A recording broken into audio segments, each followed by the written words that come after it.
Hello there, my very good friends. Andy Murray here for WhatCulture Wrestling. And yeah, I can't believe I'm about to say this, but at 77 years old, after decades upon decades upon decades in the job, and really as by far the most powerful person in all of pro wrestling, in the history of the sport, Vince McMahon has resigned today as he's retired, as WWE Chairman and CEO.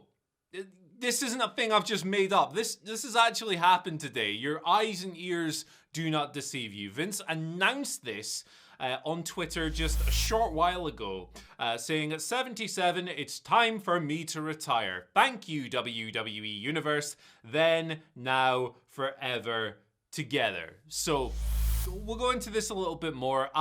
If you take yourself over to WWE's corporate website, there's a bigger statement here, a bit longer than that three-line tweet here. Vince, I'll just read the whole thing to you because there's some important stuff here. And, you know, it's Vince retiring. It's a big deal. We should get through every single facet of this while we're doing it. So the statement reads as follows. Vince McMahon today has released the following statement. As I approach 77 years old, I feel it's time for me to retire as chairman and CEO of WWE. Throughout the years, it's been a privilege to help WWE bring you joy, inspire you, thrill you, surprise you, and always entertain you. I would like to thank my family for mightily contributing to our success, and I would also like to thank all of our past and present superstars and employees for their dedication and their passion for our brand. So far, so standard, so corporate, you know, the kind of thing you expect when somebody moves on from a position like this. Vince continues, however. Most importantly, I would like to thank our fans. Okay, yes, we knew this bit was coming. I'd like to thank our fans for allowing us into your homes every week and being your choice of entertainment. I hold the deepest appreciation and admiration for our generations of fans all over the world who have liked, currently like, and sometimes even love our form of sports entertainment. Now, here's where the juicy stuff begins. Our global audience can take comfort in knowing WWE will continue to entertain you with the same fervor, dedication, and passion as always. I am extremely confident in the continued success of WWE, and I leave our company in the capable hands of an extraordinary group of superstars, employees, and executives. In particular, here we go, both chairwoman and co-CEO Stephanie McMahon and co-CEO Nick Khan. So if you want to know who's getting the reins now that Vince is retiring, it's Stephanie and Nick Khan. As the majority shareholder, I will continue to support WWE in any way I can. So while he's resigning from these positions as CEO and chairman, Vince is still a majority shareholder. So we'll see what comes of that in time, I guess. I will continue to support blah, blah, blah. I've already read that bit. My personal thanks to our community and business partners, shareholders, board of directors for their guidance, for the support over the years, then, now, together, forever, yada, yada, yada. So we get back to that bit. Wow, what a day it's been in general for WWE higher-ups. I mean, earlier, WWE broke the news that Triple H had reascended to power.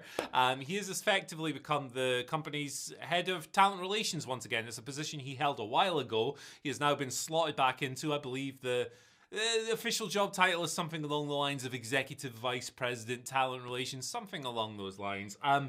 But the interesting part of that, and what ties this kind of to the Vince situation, aside from being his son-in-law, is that that was Johnny Ace's job. That was John Laurinaitis' job, head of talent relations. He was brought back in 2021, and yeah, not the best reports from wrestlers coming out about certain things that had gone, you know, black bags full of cloves and stuff. All kinds of stories coming out. But he was suspended, of course, in June. That was in the wake of the first Wall Street Journal article.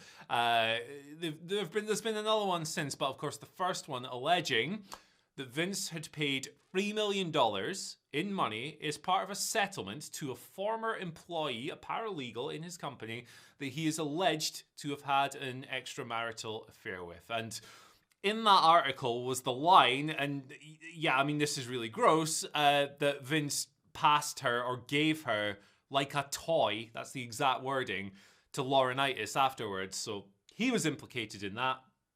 He was placed on leave and now seemingly gone.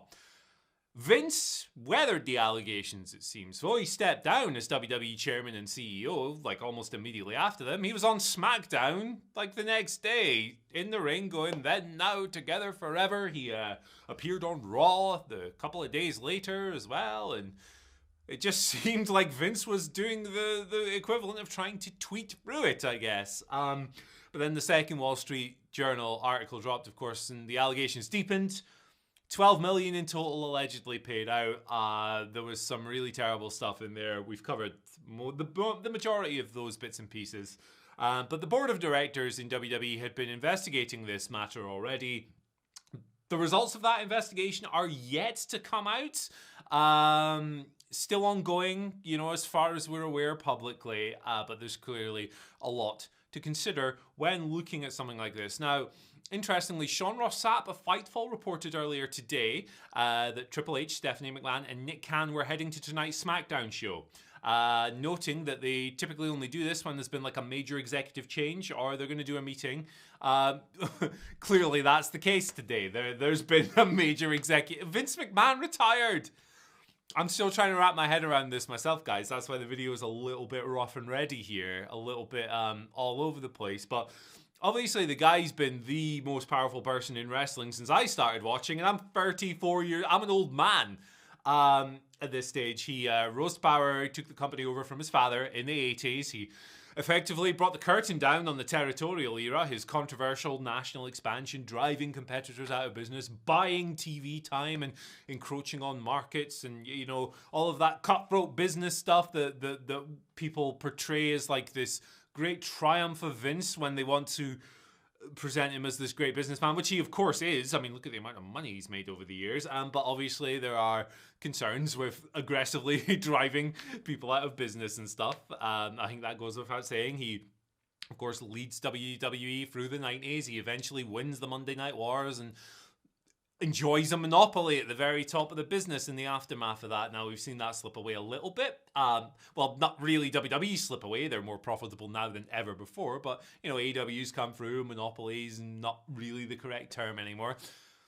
Vince rose professional wrestling to a level it had never seen before. This is unquestionable. But he also leaves behind an incredibly complicated legacy from his time in the job, as hammered home by these most recent allegations. Of course, things like the Rita Chatterton situation has been brought back into public conversation in the wake of that first Wall Street Journal article. And I bet there's probably a lot of people out there who were learning about that stuff for the first time. So, you know, there we go. It's Vince McMahon. He's got one of the deepest and just most complex histories of any human being who's ever worked in sports and entertainment, I guess.